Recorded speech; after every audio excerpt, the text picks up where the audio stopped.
everyone, and welcome to another episode of Home and Away, a podcast devoted to all things in and around the world of sport in Kansas City soccer. I am Drew Vanderploeg, joined once again, as always, by my good friend Cody Welton. This week on the podcast, not much has happened in the world of sport in Kansas City. We did, after signing left back Amir Karic, news has been fairly minimal. There's been some training. They played a friendly against Des Moines Menace. That's about it. So we will be focusing more on the soccer that has been played, which has been the World Cup. The U.S. men's national team went full rotation again in their match against Turkiye and gave up a last kick goal to lose that match and allow the Turkiye team to celebrate into the night and directly onto their plane home.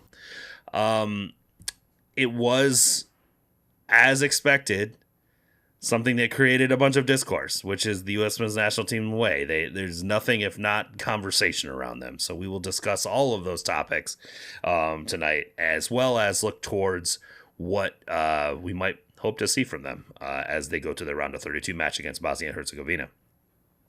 We'll also get back into all the things around the World Cup that we've enjoyed this over the last week, as well as a quick overview of the Kansas City Current going to Columbus, playing a meaningless game, and still very clearly missing a key player. Two key players. Well, I don't know if they were missing a center forward. I don't think they were missing Ali Sentner. I don't think that was necessarily the problem, but they were definitely missing a defensive midfielder. Yeah, they're missing key players at two specific positions is what I was motioning to you. So. 100%. So, first things first, let's get into the U.S. men's national team game. Poch goes full rotation mode, with the exception of Weston McKennie. So, technically, Ricardo Pepi was also in the starting lineup against Australia, so he is also a quote-unquote carryover, but Ricardo Pepi's not a regular starter for this team. So, of the regular starters, West was the only one, and I suggested that he might be the only one that would start in this game, because he's the one I feel most confident can play 90 minutes regularly, and you're not really that worried about. What was your thoughts on kind of the lineup and just actually the wholesale change in players that Poch went with? I was there for it. You know, I thought that there's no reason to play their starters, especially no reason to play anybody with a yellow card. But even so, the gap between the sort of starting, what we consider to be the starting quality players and the backups, although that gap is less than it was at the last World Cup, it still is a gap, and we need all of those, A-team players to be available for the knockout stages. And so I was fine with the wholesale, switch, and I thought that the team played okay. I don't have any problems with how with what actually happened. Like it was a big case of they are who we thought they were, right? In terms of both the way that Turkiye played and also the response from the players on the field. I thought that the players that you might have predicted would struggle actually struggled, and I thought maybe there was a reason to be more hopeful for a positive performance from someone like Tim Weah. But we didn't get that. And even all that said, the B team was in it, competitively and almost pulled out a draw, which, it's fine. Created the most XG that they had in any game in the group stage. Yep. I think offensively it was fine. I think defensively it was a problem, and we know that that's a weakness of this team. Right. I think in general, offensively, it was fine. I do think like some players were exposed. I think Pepe was like really exposed. Like I thought that he had a bad game. I thought Weah had a bad game. Like I thought, obviously McKenzie was pretty terrible. It is a lot of what one might expect from those particular players. Right. I think if you look at the wholesale sort of rotation of players, what realistically can you expect? I think that This is why you win the first two games. When you win the first two group stage games and you're already through, you've already won your group, you get to do whatever the fuck you want in game 3. Like, that's the whole point of doing that. Is that if you want to get really crazy, you can play Sebastian Berhalter as a single pivot. I mean, what the fuck was that? I don't know, but I mean, there was one part of the field he was very good on, and we know he's good on that part of the field. The other part of the field he was not, and it was to be expected because he's not a fucking defensive. He's not a 6. No one believes that Sebastian Berhalter is a 6. Yep. Definitely not a single pivot 6. Yep. Like, he plays next to Andres Kubas every day. He doesn't have to do this shit. That dude is the sexiest of 6s. He is as 6 as it gets, man. He doesn't do much else other than the get the ball things, right? Nope. So I think that there was a lot of wild decisions in this one, including playing Tim Weah on the left. I don't get it. I don't get what Pochettino's fascination is with making Tim Weah play on the left side of a formation. He's just not good at it. We have too many, we have a big enough sample size to know that he's just sucks playing as an inverted winger. That's not his thing. He isn't that player. One would hope that at the level of athlete competitor that Tim Weah is, that he would be able to make that switch. But it's apparent that he is either unwilling or incapable of doing that. I mean, part of the problem is his left foot is so bad. It is so bad that he can't receive the ball out there. Yeah.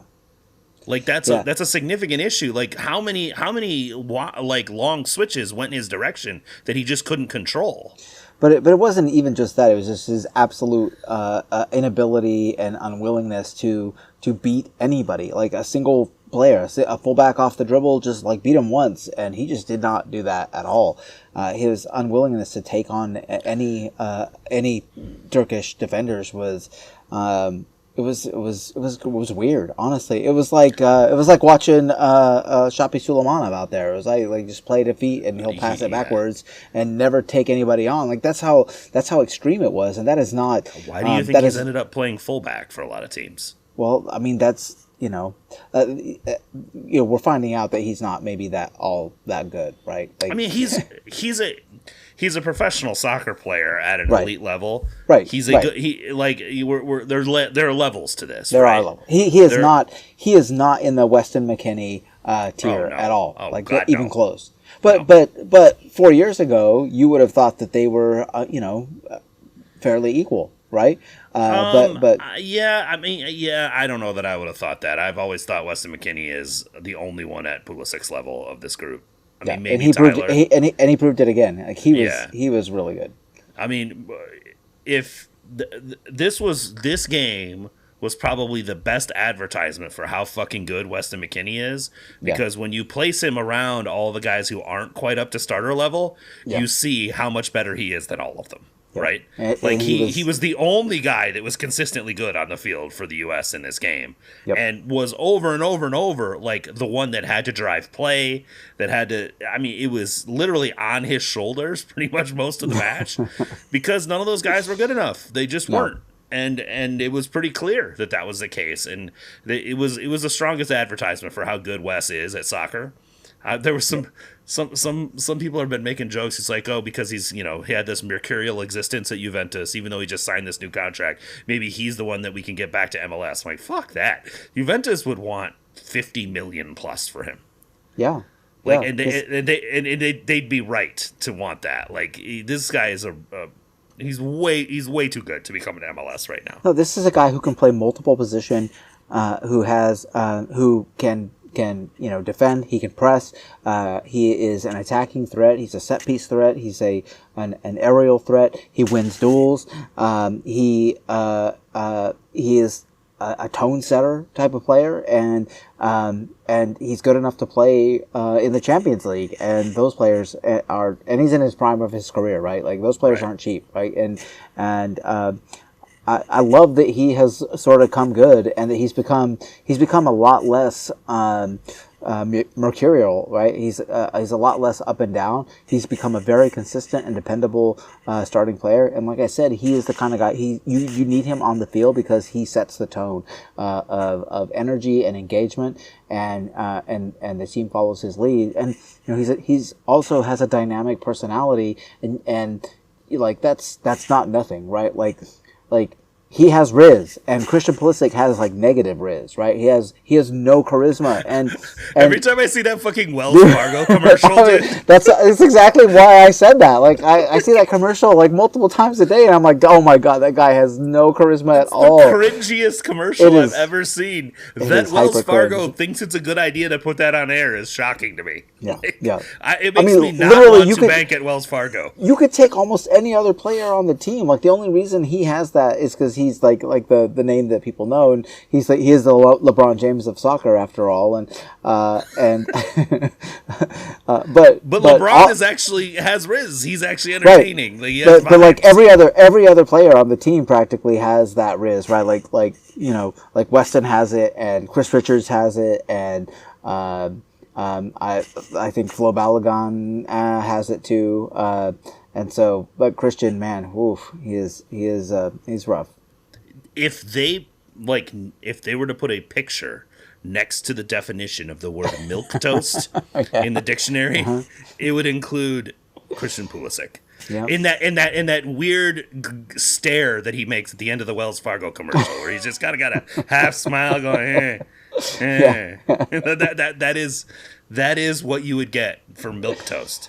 Well, I like the what is it, a Michelob Ultra commercial or whatever it is, where Billy Bob Thornton is coming down for his beers, and Christian looks like he's gonna. It's a spoof on Landman, if you've ever seen that show. Like that's what they're taking a shot at with it. But yeah, Pulisic looks like he's gonna poop his pants when Thornton shows up, and I mean Billy Bob's got, now that's a man with aura. You want to talk about a man with some aura like that? Yeah, that's some bizarre aura. I mean, when you think about what that guy's done in his life, man, what a life. Yeah, I mean, he plays quite the badass in that show where he drinks Michelob Ultra all the time because he had to quit drinking, so he drinks Ultra. But yeah, I agree. Wes is the perfect combination of elite soccer skill and vibes. Yeah. That it's hard to find. I mean, even Pochettino was saying it before the camp started. It's like Juventus was 10 guys and Weston McKennie. Yep. Juventus. Like, we're not talking about fucking, I don't know. I don't want to disparage somebody's team, so I'm not going to say some shit team. But anyway, I realize, like, just say Sassuolo. It's okay. If I said Hellas Verona, there's no Hellas Verona fans in the Discord. Just say it. It's fine. Yeah. So, like, that's the thing. We're not talking about that. We're not talking about some, mid-tier sort of just hanger on team. We're talking about Juventus, like, the gold standard of this league for the last 40 years, and their best player is Weston McKennie. Yep. Yeah, and at this point, I mean, you could feasibly see him playing for a one of the big six Premier League clubs. Not that I want him or expect him to move to there, but like he wouldn't be out of place on a team like that, right? Like he wouldn't, but I don't want as much as I personally would love to see Weston McKennie in a Tottenham Hotspur shirt, right? I don't want that for him. I don't want that life for him. Yeah. Just Serie A is a better place for him. Live in Turin, make bank, be the guy everyone loves. Yep. The same applies to the same meat grinder, man. Like the same applies to Pulisic, right? Like, would you want Pulisic playing in the Premier League where I mean, he already did it, and he's too injury prone to play. He plays like 1,500 minutes if he's lucky, because people are just kicking the shit out of him all the time. I mean, he would not. We've already seen it. He doesn't survive in the Premier League. Yeah. He needs to be playing somewhere where he's got a little bit more protection, or they're just not that aggressive with how they defend him. Yep. So yeah, Tim Weah did not do himself any favors. We're going to see a lot more Serginho Dest. He wasn't. He was just actively bad. Like he was just noticeably off the pace, and his touch was bad. His confidence was very apparently like not present, and he really he did nothing positive in the game, and probably killed his fair amount of attacking sequences just by being too timid. Yeah, and I think like the point you were making earlier about just kind of how one note he is as an attacker. Yeah, that really came through. It's like he's just he only does one thing good, which is blast down the right sideline, get to the end line, and then maybe get a good cutback cross in, or flip it back, run in, and then lace the shit out of it with his right foot. Like those are he just has he is a little shoppy-ish, to be honest. Like you're not wrong making that comparison. He's obviously way fucking better at soccer than Shoppy Suleimanov is. But he's a better athlete too. He's faster and quicker and all of those things. But I mean, he's still way better at soccer than Shoppy Suleimanov is. But he's a master of the standing one leg scissor. You know the move I'm talking about, where the ball stops and he just moves his leg around it. Dude, honestly, it's the most. That alone is worth benching him, because that annoys me more than fucking anything, dude. It is the soccer equivalent of nails on chalkboard to me, dude. Whenever I see that. Well, also, no fullback playing in this tournament is getting got by that fucking. No one's biting on that shit. Everybody's like, I would just laugh at him.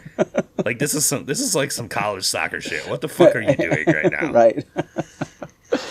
But yeah, it's a bummer. Leanne is not going to enjoy this part of the podcast because she is a known Timmy Weah enjoyer. But he was bad. He was bad in this game. There's nothing other to say than he was bad, his limitations were on full display. And he was so bad. He was so bad. It would be a surprise to kind of see him on the field in the future. Like if they trot out Weah again and not and don't give Haji Wright some minutes. That must be an indication that Wright is. I don't know that Potch sees Wright as a winger. I think he's got him in as a center forward. But we're going to see. Guess what? Like Weah doesn't appear to be a winger either, especially on the left. So Rea is 100% a right winger.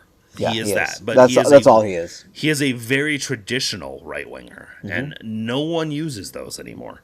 Right. That's why he plays fullback a lot. Yep.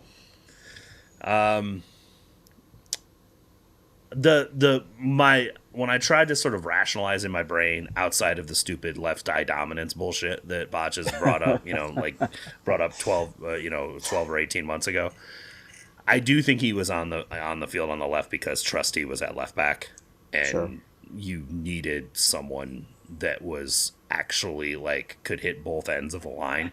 Yeah, because Trusty was not going to be doing anything other than staying back. Well, you're running a double pivot with Wes and was it a double pivot and Berhalter? Well, it wasn't, right? But I mean that's sort of what you might have initially expected it to be. But like there's no sideline coverage in that, especially when you consider that you didn't start a natural fullback or a natural wingback. You went with like 4 center backs, and that was a weird choice to me, and I still don't think it was a good choice. I would have much preferred to see Max Arston over Mark McKenzie, not even joking.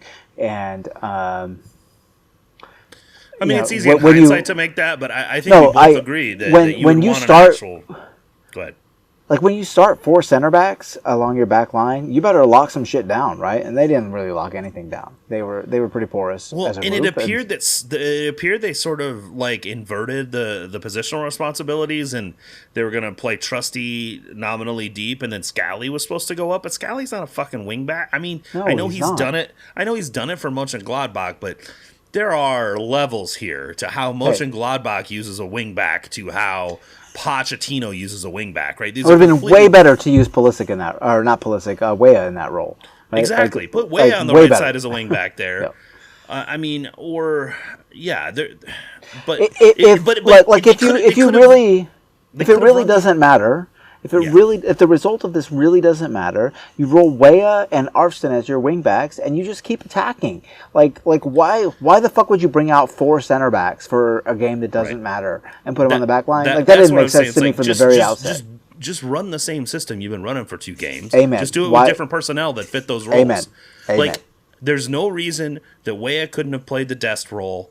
That you leave Scally as the elbow back on the right side. You take Mark McKenzie off the fucking field, and to your point, you put Arfston in the Jedi role. Right. Now you have your 3-2 and your wides. Like you have a team that can both attack and defend, and it aligns very closely with your first choice.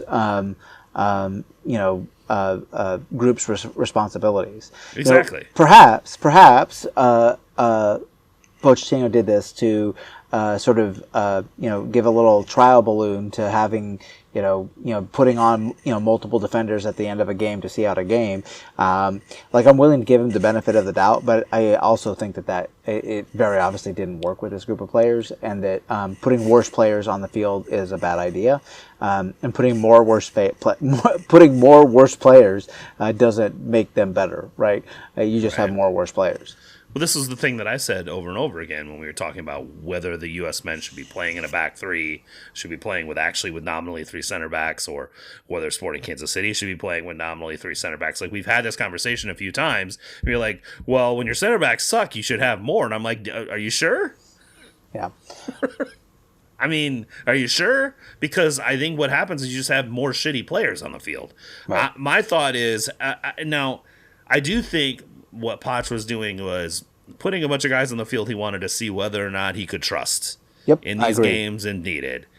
And I got to be honest, there was only a couple that came out with any type of shine in this game. One of them was Trusty. I thought Trusty was pretty decent. Trusty was good. Yep. I thought Trusty was decent in this game. I agree. The only other one is really Sebastian Berhalter, and Berhalter's been the first guy off the bench in the other 2 games. So it's like, I don't think that's surprising to Poch that Berhalter is one that he could rely on. I think it was a little, like, as we noted earlier, galaxy brain to make him play as a single pivot 6. Like, that's fucking ridiculous. That choice alone shows that Pochettino did not really give a shit about the result of the game, right? Sure. If you really gave a fuck, you would not do that. You wouldn't do that. You wouldn't do that to your team, and you wouldn't do that to that player, right? Because that is not a position of success, of potential for success for Berhalter. But he did succeed on the offensive side of things. He's a fucking baller. And his set piece delivery was world class. I mean, maybe even better than I've seen before. Like, every fucking ball was perfect, dude. The Arsenals of the world would love to have a guy like this that they could. I mean, they have Declan Rice, so I guess they already have that. But other teams, and Declan Rice can defend as a 6 too. He can. He can actually defend as a 6. He doesn't have to most times, but he can. That is the worst example you could have used, because that is as complete a player as you can imagine. As it's like going through my mind, I'm like, oh fuck, they have Declan Rice. Never mind, they don't need Sebastian Berhalter. But teams that want to use that sort of tactical style, right, and control the game and play for set pieces, can use a player like Berhalter. Like, he is 100%. I think gonna raise some eyebrows, and he's out of contract at the end of this season. Vancouver has desperately tried to re-sign him, and he has not. And he should not. Well, and Vancouver's kind of a dumpster fire in its whole personal their situation as far as where they are with the city, and are they getting new owners and all the other stuff going on with them, which sucks for the fans of the Vancouver Whitecaps, because they don't deserve the bullshit that they've been sort of fed regarding that team. But as far as Sebastian Berhalter is concerned, he should keep his options open. Agree. And I think he will have many after this World Cup. Yeah, I like him. I think he's a good player. I like the cut of his jib, Drew. I do. Do you? Okay. I think he's a grinder, right? He's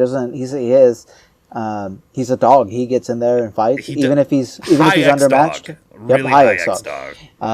In a way that, like, like Aronson tries to have high X dog, but he's always a little brother, and that's just the way it is. And it's funny because like he's smaller than his little brother, like Aronson. Like Paxton is bigger than he is, and it just reminds you that Aronson will always be the little brother, even though he's the older brother. Yeah. Amen. So I want, I really hope that Berhalter gets a chance to shine in the knockout stages, and that some team from Europe comes looking for him, and not only that he gets a move, but he gets a move to a place where he can play and find some success. I think what we learned from this is that Trusty is trustworthy. And that Berhalter brings you something at the end of the game if you're trying to get a goal, which is set piece delivery. Like, and this is like, I don't think their set piece delivery has been bad without Berhalter, but it hasn't been this good. Agreed. Like they were elite on set pieces in this game against Turkiye. Yep. And it brings as long as Pulisic's not taking them, I think they'll be fine, right? They can at least be mediocre. We appear to have gotten beyond using Pulisic taking set pieces. It seems to be Malik Tillman or I guess Jedi sometimes. Like but it's not Pulisic. It's mostly Tillman. Yeah, it's mostly Tillman. Yep, and that's good. Everyone has come to the agreement that Christian Pulisic is shit at set pieces and should not be taking them. And in fact, it also takes him further away from the goal, which is where he does damage. Amen. Amen. Why are you taking him further away from the goal? Okay. Mark McKenzie, woof. Miles Robinson, pretty woof. Yeah. Like not as bad as McKenzie, but also not great. Also not good. McKenzie had a lapper of a game, and so between McKenzie and Weah, like those two players, played themselves way down on the depth chart. After the first goal, when McKenzie completely loses track of his man, and Turner's basically by himself 1v1. Vince, the guy, Vince who runs the Scuffed account, is a big part of the Scuff podcast. He's like Mark McKenzie on that goal, and he posts a picture of him in the middle of the prayer circle looking up to the sky. I was like, Jesus Christ, God damn, Vince! Like, oh yikes! But it's true. Like Mark he was praying at that point. He was praying because he got beat and he stayed beat. Like that was it, right? Like once that ball came through and he was behind the play, like that was it. There wasn't any saving that at that point. It was a yikes, and it wasn't his only yikes of the night. No, it was not. Also, Giovanni Reyna cannot play more than like a half. So surprised the guy who doesn't play more than 15 minutes, in a game ever for his club can't go. I mean, even in the first half, he'd never accelerated once, one single time. And then by the time when Poch subbed him off, he could barely walk, man. Yeah.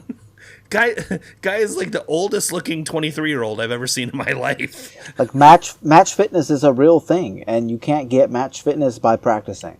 You can't. No. You have to get match fitness by playing in matches, which is something that dude does not do. And so, that's why he is sort of relegated to a super sub role in this World Cup, and will always be that unless he can find a way to,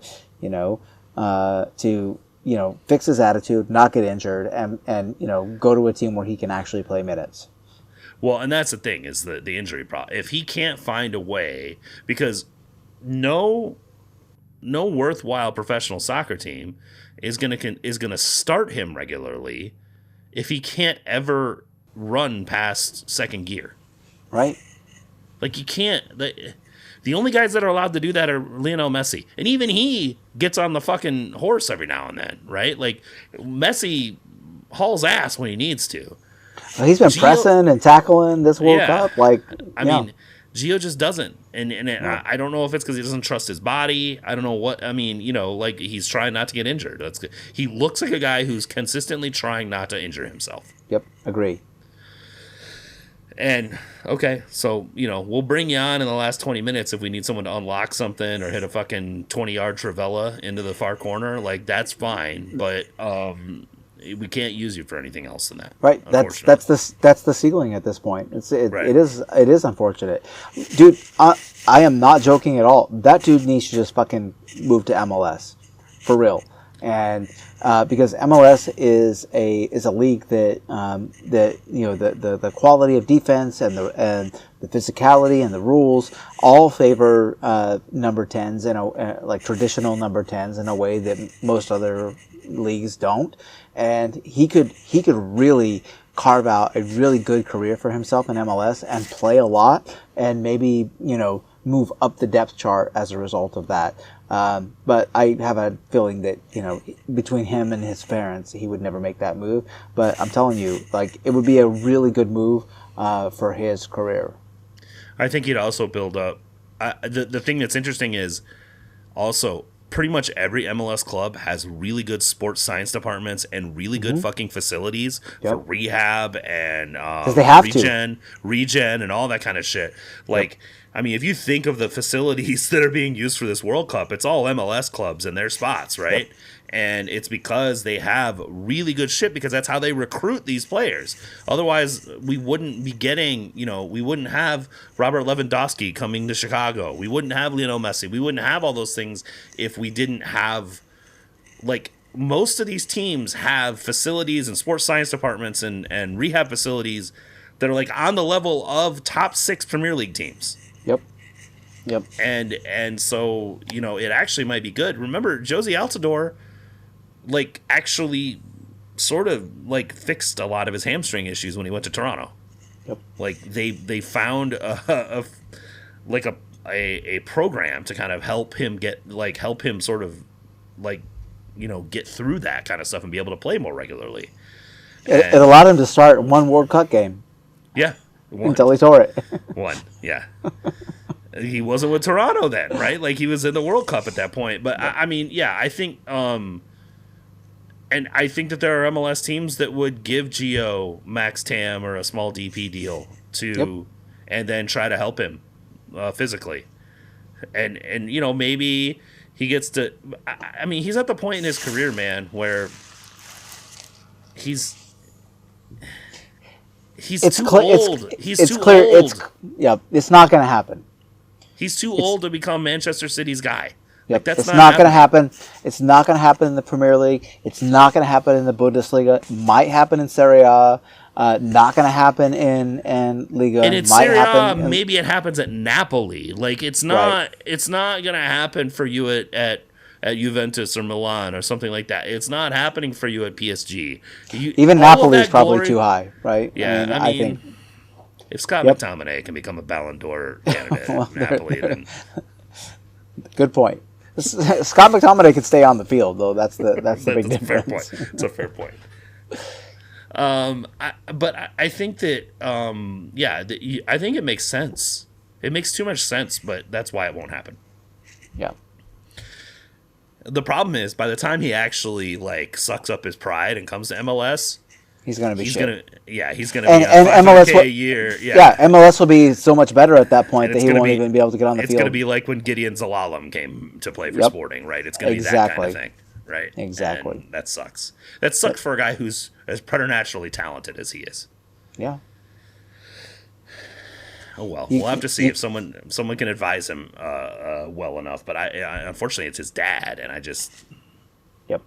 I don't see that. We've seen how that's gone. The big question was, would Moon Boy have fixed this game? No. Does he play the 6? No, he wouldn't. He wouldn't have. He'd have been a lot better at left wing than Tim Weah was. But that's true. I would have loved to have seen him. I mean, I'm a huge fan of his, but like, no, it's not. It's not, and not only that, but he wouldn't have fixed this game, and he barely would have seen the field otherwise. It's just like that ship has sailed, man. It's not even worth worrying about. Well, but I mean, that's true of any of these guys. The bunch of these guys are never going to see the field again, right? Absolutely. If they do, then there's a big problem. Right. So yeah. I mean, I would have loved to have seen him, just because he's one of the few players in the pool that just seems like he has the ability to make magic happen. And and do something really fucking awesome. He would have taken on that fullback. You can be certain about that. There Oh, would have been none of this 100%. like not trying shit. No, he absolutely would have, and that Yeah. would have been worth the price of admission on its own.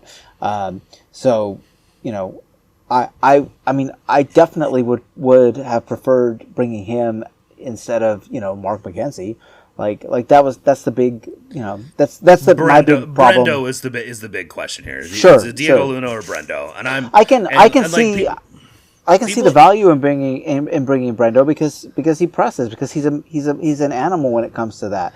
But like, he's fucking like, but when he gets the ball at his feet in attacking zones, he looks like he's never seen a soccer ball before. No, he does. He's just. This is an attacking player. Yeah. That when the ball is at his feet in zone 14, he looks legitimately confused as to what happens next. Yeah, you're absolutely right.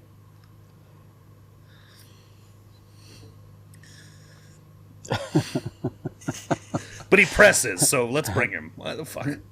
Give me a fucking break.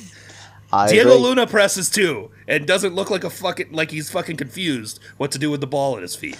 And he also has the rizz. Let's be very honest. Yeah. He has more rizz than anybody on the current roster. 100%. Yeah. Yeah. I mean, yeah, he's even got it over West, which is saying something. Yep. Anyway, I'm bummed. I would have loved to see Diego do just in that game. Like, we won the first two games, so you get to switch it out and just play whoever and just watch Diego ball out against that back, because that wide switch was open over and over and over again, and Tim Weah fucked it up like 17 times. Yep. And I'm just like, Diego would have balled out on that play. Well, so maybe they win 5-3 instead of losing 3-2. You know what I mean? Yeah, that's the possibility on the other side of the field of what's really impressed me so much with Dest, is like having a guy that just doesn't give a fuck and is a dribbly boy who takes people on. Like I've really enjoyed watching this version of Dest, and I think that you could have said the same thing about you could have had foreseeably, possibly Dest on, doing that on the right side and Luna on the left side, and how fun would that be? But it's not to be, sadly, so it's okay. Yeah, there's there's another World Cup in 4 years. It's all right. I know.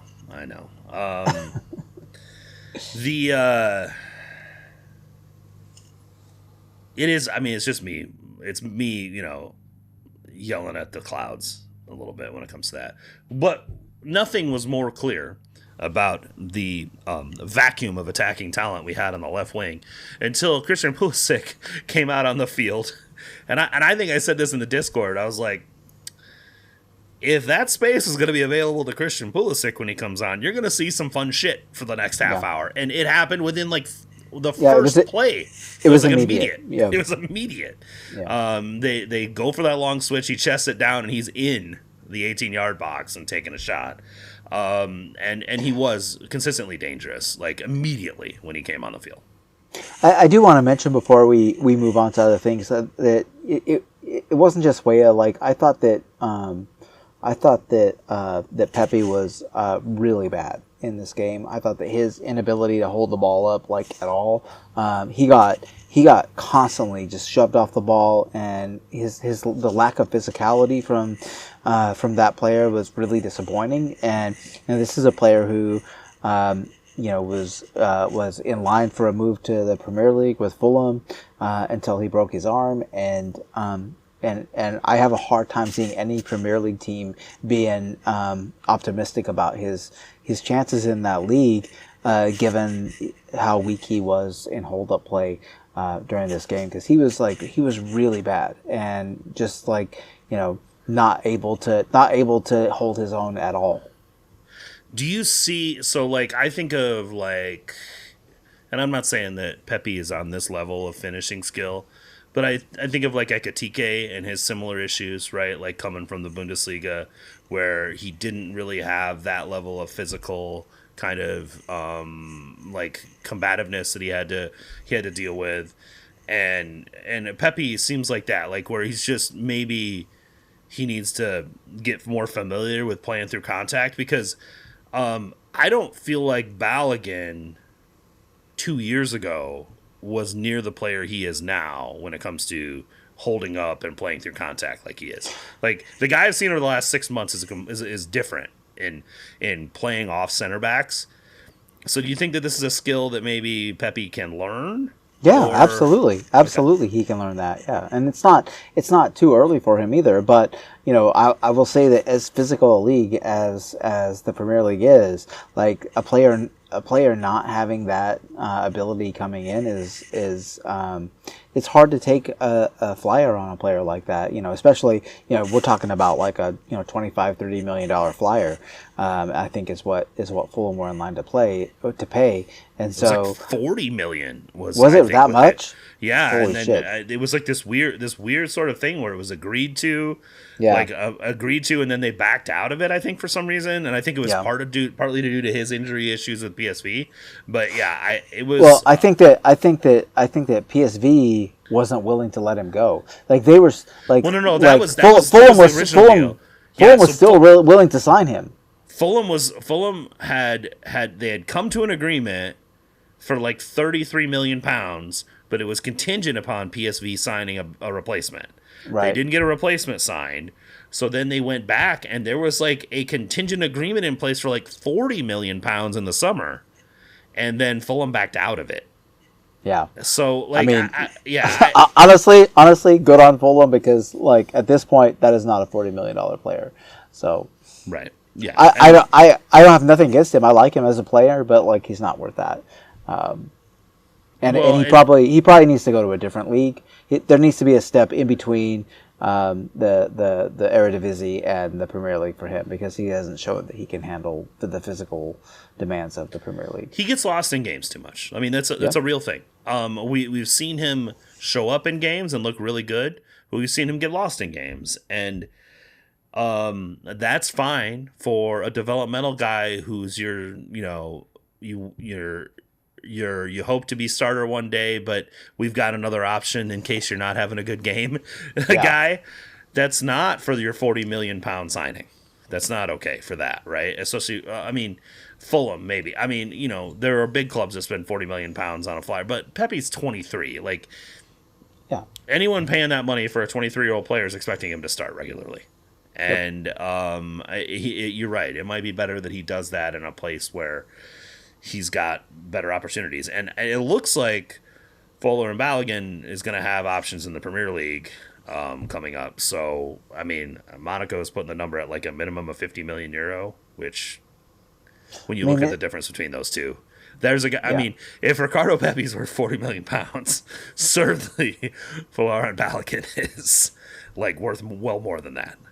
Yeah, Balogun is a more complete striker, and probably just in terms of the profile of strikers that are successful in the Premier League, he is more in line with those kinds of strikers, and so his hold up play is by far the best in the pool right now that I've seen, and he also. He can finish in the box. He can also create his own shot in the box, and those are things that I think that Pepe's a good finisher, but he struggles with hold up play. He struggles with creating his own shot, and so I think that that's a no brainer, right? Like I think in terms of like the global football market, Balogun is easily worth 20 million more than Ricardo Pepe. Well, the big issue that Balogun has is that he's not as big as the other guys, right? Like he's more of a Raheem Sterling or sized, or who am I thinking of? Gabriel Jesus, right? Like he's that size kind of player, and so the way that the Premier League is gone is bigger and bigger and more physical, and I think that that's where Balogun loses out a little bit in that conversation because he's not that. Even though he's capable and strong enough to hold up against those players, the visual and it's stupid. It's stupid. Right. But this is what coaches do. This is why Kai Havertz gets played at wing or midfielder all the time. Right. Because even though he's a fucking striker, like that's what he is. Like if just play him as striker, like that's what his position is. But because he doesn't look like a Premier League striker, he doesn't get to. They move him all around all the time, and I think that's what I'm worried for Balogun that might happen to him. Yeah, I totally agree. And if he looked more like Wolf Mata, he'd probably have had a big move by now. So 100%. Yeah. which, by the way, when Wolf Mata came up to take his penalty, Voltamata. Voltamata, okay, Yeah. all right. When Voltamata came up to take his penalty, I told my wife, I said, "There's no way he's making this penalty," and he missed it. So, I just Whereas I Folarin I felt Balogun like could take it with his left foot, and I think he's killing. I think he's scoring it, right? Yeah, Like absolutely. That's the difference, Absolutely. right? Absolutely. I mean, I still think of that second goal he scored against Paraguay, where he roofed it with his left foot. He cut around and just absolutely smashed that motherfucker into the goal. And I'm like, that is what goal scorers do. There's no fucking around. There's no just whatever. We're just goal. Bye. Moving on now. He gets in good positions, and he gets a lot of shots every game, and those things alone make him worth taking a look at for, I think, Premier League clubs. Right, but that's the thing is like he's like a Gabriel Jesus, like Kun Aguero type of player, Right. and as far as his size is concerned, and so and Kun Aguero was great holding up, but he's small. Yes, he was. Yep. You know what I mean? But so you've got to like kind of get your head around that part of it, which I don't know how Premier League teams are looking at the recruiting process, right? Like So the latest rumors I heard was maybe teams like in the Brighton tier of teams looking at someone like him, and I think that would be because right now Brighton's main striker is like Danny Welbeck, who's like our age, he's fucking old as shit, and so having a place like that for Balogun to sort of learn and grow into that role, I think would be a good that's the right tier of move for him. I agree that is a good place for him to go, and which, by the way, if anybody listening, if you're interested in like squad building and stuff, especially in with a major Premier League emphasis, like the Transfer Flow podcast and network of people run by Ted Knutson along with some other people, like that's like they do a really good job of that specific lane of nerdy stuff and using like advanced metrics to facilitate building out rosters, which is really fascinating to me. So I like it, but it's not for everybody. But it's it fascinates me. If you're very much into the Premier League and into Premier League teams, right. It is and kind super of the Premier hot League stove oriented. regarding players moving around and why. Yep. They do a unbelievable job of kind of talking about what areas teams need and how to identify good players to fit those roles and all of that for sure. 100%. Well, and the kinds of statistics you need to look at for specific players that fit specific needs on clubs, which is germane to our interest because we follow a club that has lots of needs and very few players that meet them. So right, yeah, we both have that problem for sure. I was talking about Sporting Kansas City, but the Premier League teams both of our Premier League teams have those issues. They have lots of issues. Yeah. Yeah. I mean, my Premier League team, they have a bunch of players that don't make any sense. So, no, y'all are going to be good. I'm convinced y'all are going to be good. We'll talk about it. We'll talk about it as the summer progresses. But I have good feelings. I mean, we'll see. I've been whelmed by their choices so far, but we'll see. Perhaps my favorite part of getting to the end of this game, we somehow spent 50 minutes talking about it. We've been talking about a lot of other things, but getting to the end of the game, my favorite part of this was Turkiye celebrating like they won the World Cup. Like they score to go up 3-2 against our backups in a dead rubber game that doesn't matter, and this motherfucker goes sliding into his bench. Swear to God, like he won the World Cup. It's okay. And it was like the meme of the guy pouring champagne on himself on the 13th step of the podium, right? Like, good job, guys. Like, I mean, good for them. You showed up in a game that didn't matter. The two games that did matter, you pissed down your leg. But good job. The game that didn't matter. They really attacked in ways that they didn't in the first two games, which was surprising to me. They were much more active in like zone 14 and like Golaire was getting the ball. Yeah, they were like, oh, by the way, we have this elite number 10 who plays for Real Madrid. Maybe we should use him as a number 10. Right, it was crazy because in the two previous games, it was like he was doing the Sebastian Berhalter single pivot thing. He was receiving the ball back with the center backs and shit, and wasn't allowed to progress. And like when you let that player in the attacking third, like magic happens. So weird how that happened. It's really really strange. Glad you figured that out after pissing down your leg twice. Yeah, they figured out that they needed to stop shooting from like 30 yards away and start working the ball in behind the defense. It was strange to see. They had to go through like last chance qualifying just to get to the tournament because it's a great assemblage of talent that is coached like shit.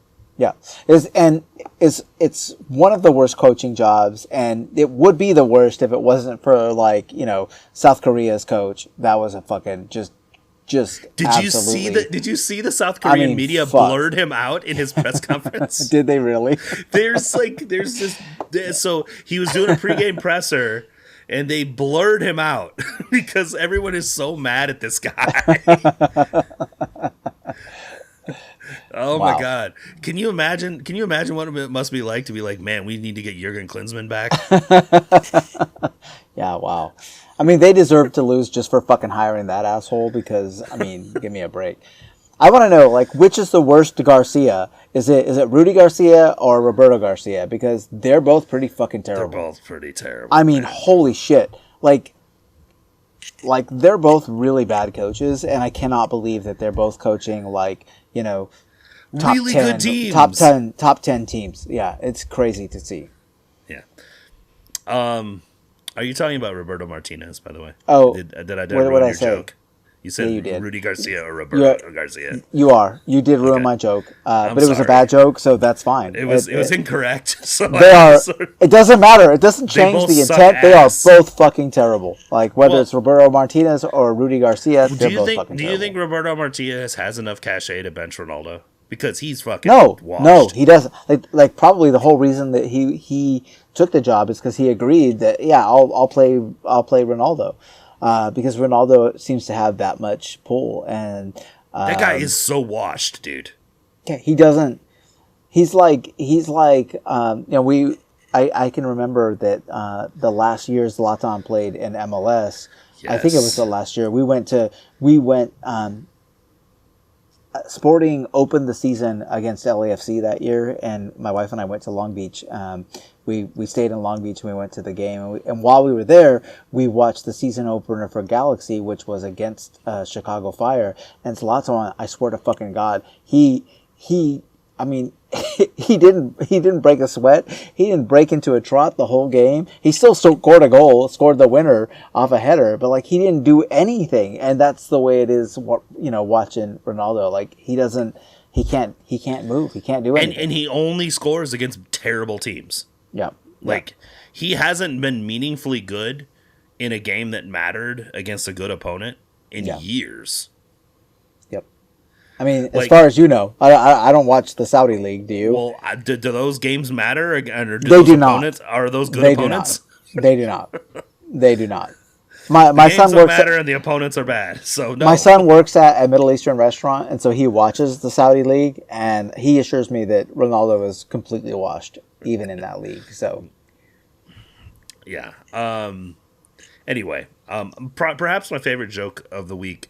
I've been consuming a lot of content around this World Cup as well as the soccer related to this World Cup, and the podcast with Rebecca Lowe and Brendan Hunt is actually pretty good. I think it's an Apple podcast, but it shows up in my YouTube feed, and I haven't watched all of them, but they do post USMNT podcasts and Rebecca's great. Like she really is. She's a fucking goat. Like the absolute goat. She has proven herself. I think she's proven that she can handle a different level at this World Cup, which is impressive to see. Which is great. And so she does this thing with Brendan Hunt from Ted Lasso fame, for those of you that aren't familiar with him. He's Coach Beard from Ted Lasso. But he's also a massive football fan and has been for a long, long time. like lived in Amsterdam in the 90s and stuff, like became a football fan because of that. So like huge fan. He started talking about he was like when Turkey started celebrating winning the game, he started making a joke. He started to try to make his own joke about like, hey, what the players might be saying to those guys. And Rebecca jumps right in. It's like, oh, did you check in for your flight yet? That's nice. Did you check in for your flight yet? That's good. I like it. It was great. It was, and that's exactly the vibes of that. Like, congratulations. Yeah, it takes for her, it takes a special kind of talent to be able to handle the three knuckleheads. Thierry Henry. Thierry Henry is not a knucklehead. He's not a knucklehead. He's not, but he has his own sort of aloof, holier than thou fucking shtick, and sarcasm. He has some French sarcasm in there too. Like the other two guys are definitely knuckleheads, and she handles them pretty deftly. And so yeah, props to her. They've gotten into better shape as the tournament has gone on, but I mean that's a low bar, right? Like they set the standards so low to start this tournament with Alexei and Zlatan that it's mildly watchable now, but it's not good by any means. I mean, people are giving Alexei shit, and they should, because he's a fucking dipshit, and he has no reason to be there. Like, will give us Tim Howard. Tim Howard actually talks about soccer in a reasonable way. Zlatan is not much better. Like, no, he's terrible. He doesn't say anything. I said this last week. Zlatan is useless. There's no reason for him to be on the air. Absolutely no reason. He just likes to say silly things. He likes to do his shtick. Yeah, which is completely fucking useless. At least when Charles Barkley does that kind of stuff with the NBA stuff, he's also has an opinion on how certain things are being played, and you actually get that out of him. Yeah. Zlatan just Zlatan's like, this is an important game. Either they will win or they will lose. Okay, thanks, dude. Thanks for that cutting analysis. Fucking idiot. Or he just says something random. I mean, it's the whole thing about he takes the lie detector with James Corden, and would it be better if there were 4 Zlatans on? I don't fucking care. Like, I don't care about that. And part of it, like, realistically, I understand the studio show is not for me. I am not going to get the analysis I care about watching the Fox studio show. I don't often get it from the Robbies on NBC, if I'm being completely honest. Yep. It's mostly generalized kind of stuff that doesn't really interest me personally that much, but I would appreciate it if these guys were at least trying to be professional about it. Agreed. And that was my concern. Zlatan seemed to be borderline unprofessional with how he was going about doing the job. Alexei, for all of his faults, is trying to be a professional. He's trying in a certain style. Yes. That I do not vibe with either. Yeah. But anyway, it's the Fox NFL style. It's just not my thing at all. Like, it's just not for me. Yeah, I don't watch pregame shows. I don't watch pregame shows as a rule. Like, it's just at least there are no dancing CGI robots. So that's I mean that's there is that. Do they still do that on Fox? I don't know. I don't like I said, I don't watch those shows. I don't. It's I don't watch. I don't watch American football at all. So like I literally, like, when does the kickoff happen? Right. And that's when I turn the broadcast on. I think the last part of this whole game that was quite interesting was, guys, the media got the ire of Pochettino again. He was not happy with their line of questioning once again. He was confused. It was weird, according to him, the questions they were asking. I mean, look, at some level, whatever. This is Poch. This is how he is. I am familiar with this character. I'm quite familiar with it. So I've seen him kind of go back and forth with this kind of stuff. There were a number of questions about, would the loss hurt the momentum of the team, and Poch didn't like that at all. He didn't like it. And he got grumpy saying that, what? Well, should I have just brought out the same lineup against Australia and risked all these yellow cards? Should I have done, you know what I mean? He goes into the whole shtick, which is great because part of it too is Poch performing, but also he's using the fact that English is not his first language to sort of change the direction of the question a little bit into the direction of what he wants to act like it was about. And, I mean, more power to him. I don't care. I feel bad for the guys that we know that are in the room. They're legitimately trying to ask questions of him, but also doesn't make that much difference. I don't know that it does. I just thought it was funny. But my favorite part was just sort of his please clap moment when he was talking about, he's like, oh, Australia gets to celebrate moving on. Oh, Paraguay gets to celebrate moving on. We won the group. Did anyone congratulate us? Okay.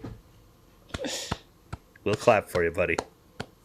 But that's good. It's very sort of like, Mourinho-esque for him, right? To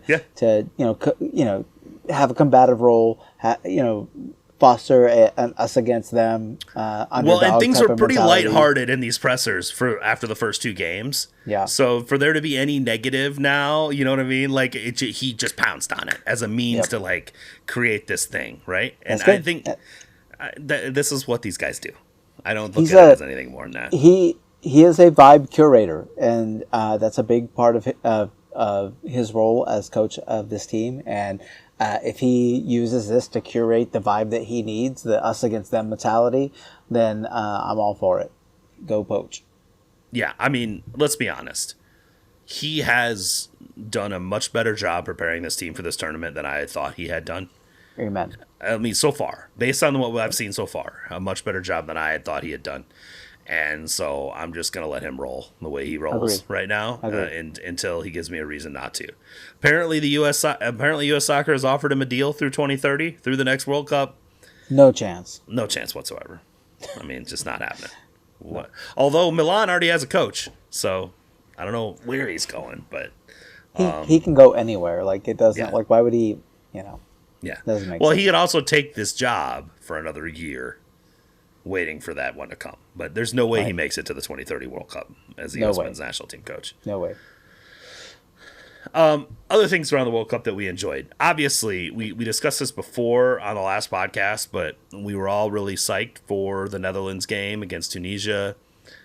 The weather for that game was not ideal, but for the fan walk ahead of time, it was insane. It was great. The weather was great, and as a result, the fan walk was insane. Yeah. The estimates, and they have like a variety of like different tools they use to estimate the number of people, came in at like 36,000 people. That's crazy. Rolling down Grand, doing the Lynx Rex. It was pretty cool. Yeah. It was a pretty cool environment. Very cool. Very a lot of really sort of iconic images from it, and really good for Kansas City. I mean, Kansas City, as expected and as ever, comes out, looking really good. I mean, they have that, sort of signature event. They have some of the highest viewership in the United States for the World Cup games, and so it's not some of the highest. Yeah, the highest English language. That's great. Viewership. Yeah, it's great. It's been awesome. And then Austria, Algeria. What a wild game, dude. There was all this concern about it being potentially the disgrace of Kansas City. And this is like the whole, it goes back to the disgrace of Dijon, which was a thing that happened in 1982, where Austria and Germany, basically pre-game agreed to a 1-0 result that caused Algeria to be eliminated from the tournament. And this was not that. These teams could have just agreed to a 0-0 and played no soccer, and they both were through, and that didn't happen. They played soccer. Yeah, and the best part of this game was we're 85th minute, and we're kind of at the point now where everybody knows the assignment, right? Like you can tell everyone knows the assignment. Algeria is just sort of passing the ball around, the top of the middle third, and they're not really trying that hard. And then all of a sudden they get a through ball into Mahrez and he scores. I'm like, oh! And I think it his interview was like what do you expect me to do? Like that opened up, and so we took it and we made it. Yeah, it was a through ball, and then the cut over to Mahrez, and like you live Riyad Mahrez that shot. He scores 100 times out of 100. He scored it earlier in the game. Like he scored that exact same goal earlier in the game, and it was great. It was great, and it was I think right around so it was the John Mueller and the guys with Footy actually like pulled up like the graph of the goal.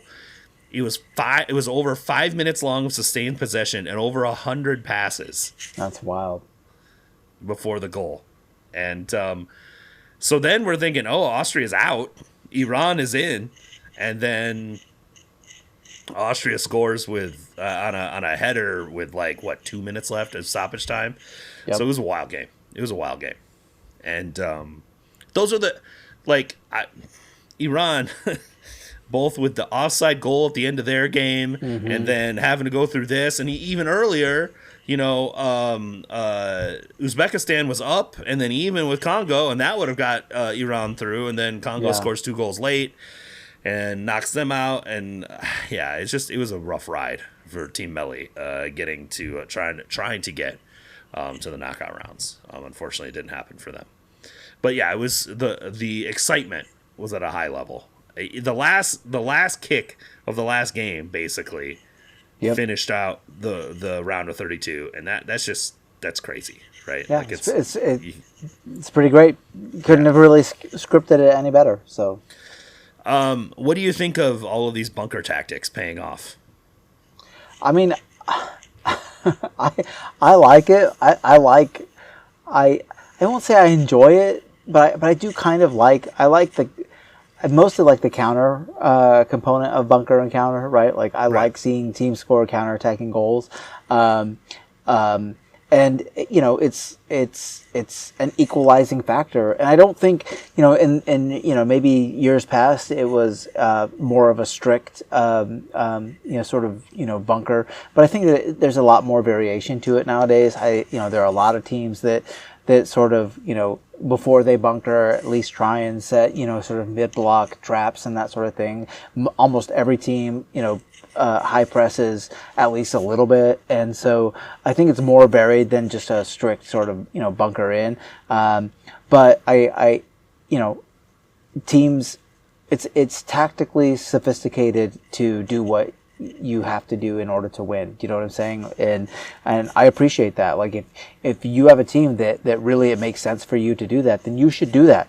And fuck this playing out of the back and all of that, pretty soccer, tiki-taka bullshit. If you don't have the players to play that way, you shouldn't play that way, right? You should do what gives your team the best chance to win. And I love watching it, and I love watching direct attacking play more than anything, and so I don't mind it, honestly. I think, realistically, you have to expect that at some level that's how some of these teams are going to have to try to play to get a result in a game. Yep. And you have to be prepared for that. It was unbelievably funny to me to listen after the England-Croatia game to everyone writing Thomas Tuchel's Johnson about how great he was coaching this team and turning them into Premier League team. He turned England into a Premier League team. And then Ghana broke out the Nottingham Forest versus Man City tactics. They couldn't, and they struggled just like Man City does in those games. It was fucking great, dude. It was unbelievable. I love it. Ghana are amazing. Like the tactical discipline that group of players has shown this World Cup is fucking awesome, honestly. I think that's a point that you're making that is really important. It is not easy to defend that way for that long, dude. No. It requires a ton of concentration and discipline to be able to play that way, and we just saw Paraguay do it against Germany.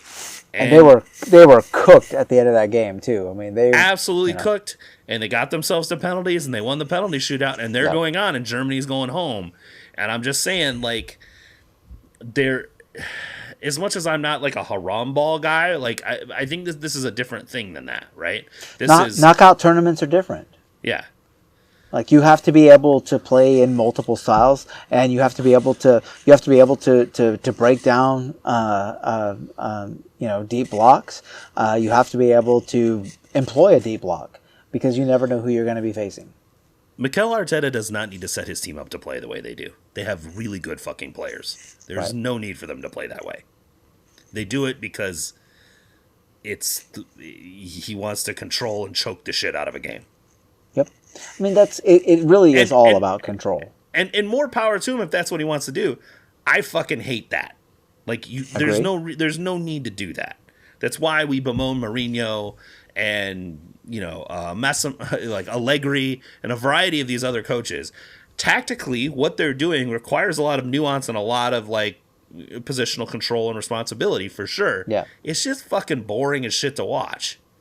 This is different. This is a team with significantly less talent trying to implementing and executing a tactical plan to an unbelievably high level in order to keep a much better team than theirs out of the goal. Yeah. It's just different. And in order to win, you still have to score, right? You still have to be able to score, and being able to score on, counterattacking goals is in and of itself like an art, right? It's not the easiest thing to do.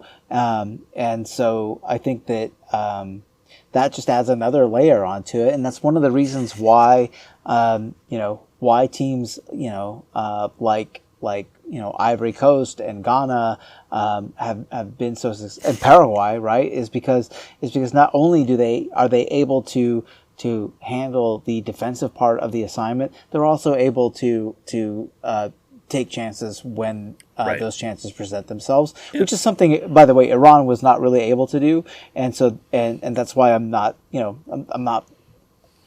okay with them being out of the tournament, is because I didn't ever feel like they were able to impose themselves in transition moments like some of these other teams, and because when these other teams get out and they're running in transition, holy shit, man, like you don't want to face them, right? Right.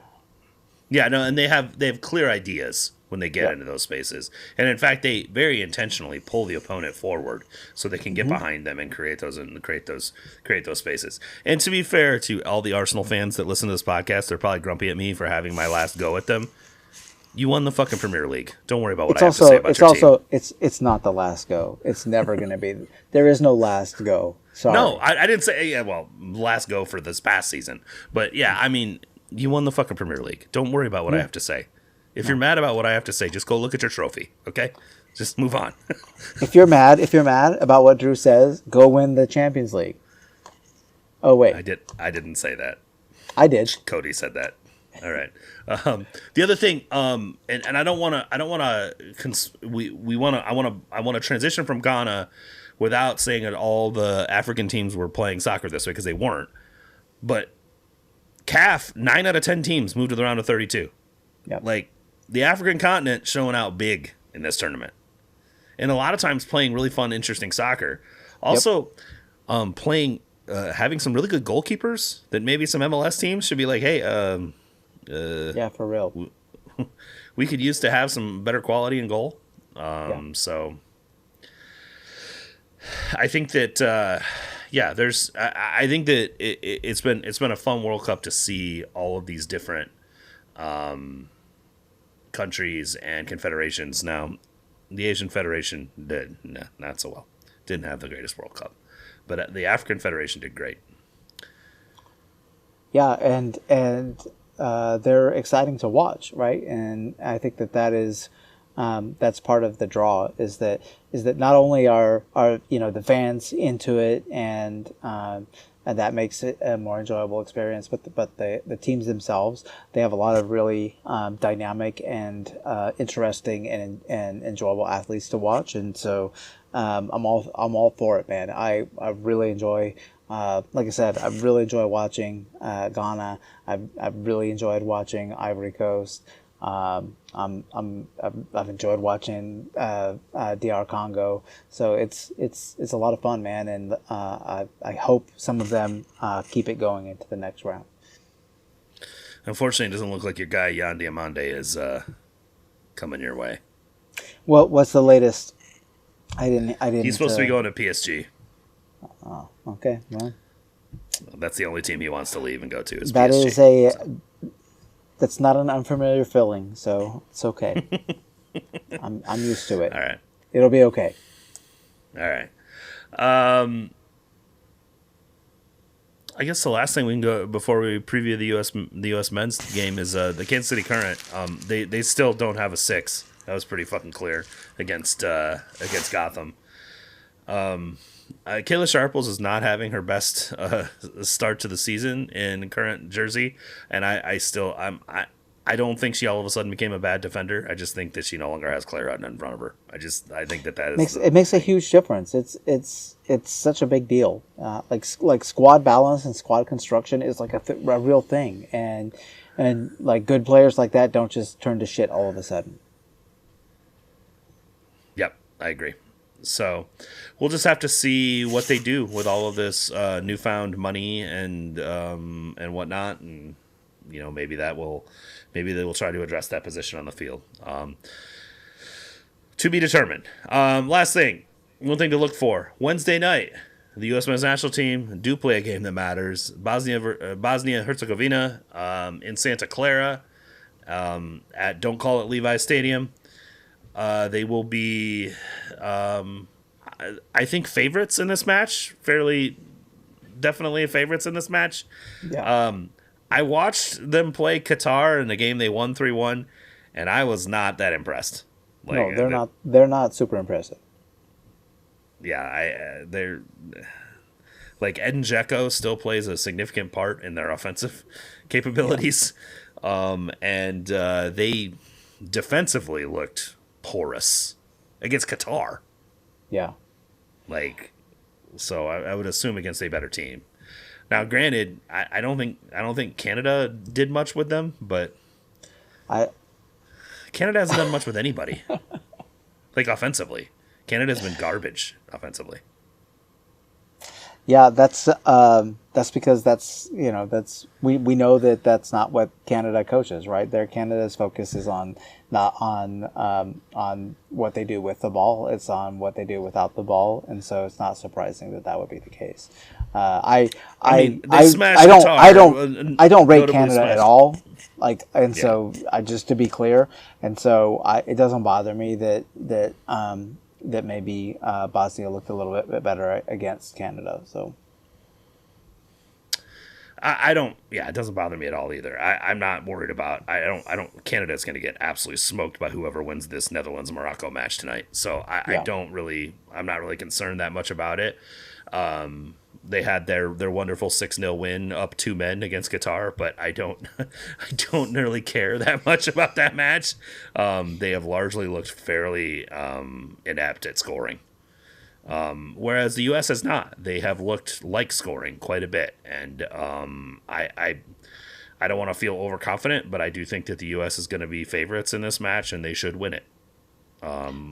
Getting back to I think the lineup is going to be fairly predictable based on how things went against Turkiye. We're going to be going right back to the starting lineup that we saw in the first game, assuming that Pulisic's ready to start. Yeah, and there's no reason why Pulisic shouldn't be ready to start, and so I think that it's going to be. I'm expecting a very front foot performance, and it should be at this stage, right? And I think that given how assertive the United States were in the group stage, there's no reason why that should not continue on with Bosnia and Herzegovina, and so I'm expecting a very proactive performance, and I'll be pretty disappointed if that's not what we see. I feel fairly confident that that's what we'll see. If they're capable of being solid defensively is going to be the main concern, although I think I'm more concerned about that in the round of 16 than I am in the round of 32. Tim Ream can handle Edin Dzeko. I mean, they're both up there. Well, and Chris Richards can handle Edin Dzeko too, like that. I was making an ageist. I know you were making an ageist joke. Tim Ream is actually younger than Edin Dzeko, so I know he should be able to handle that. And you and I, he's younger than all of us. That is correct. He was apparently talking to the Guardian folks about rage baiting. and how see, this is a topic he learned in camp about rage baiting because he's an elder millennial. So anyway, okay. that, like I said, I find myself relating to Tim Ream, which is problematic in several areas. Just the fact that he's still on this roster, because there's no reason anyone that we can relate to age-wise should be playing in a World Cup right now. Amen. And on that note, I'm True. He's Cody. We will talk to y'all next week. Go USA.